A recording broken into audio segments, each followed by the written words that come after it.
Supreme অনুমতির পর সোমবার কলকাতা হাইকোর্টে শোনা হবে আরজি কর মামলা। তার আগে আরজি কর কাণ্ডের তদন্তে গতি আনতে বাড়তি তৎপরতা দেখাতে শুরু করেছে কেন্দ্রীয় তদন্তকারী সংস্থা সিবিআই। এই মামলায় এবার একের পর এক জিজ্ঞাসাবাদের জন্য ডাকা হচ্ছে এক একজনকে।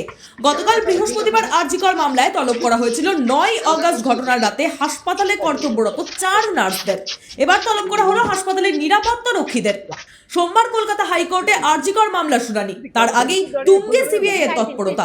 নার্সদের পর আজ শুক্রবার হাসপাতালের 7 জন নিরাপত্তা রক্ষীকে তলব করেছে সিবিআই। জানা যাচ্ছে তাদের প্রত্যেককে সিটিও কমপ্লেক্সে হাজিরা দিতে বলা হয়েছে।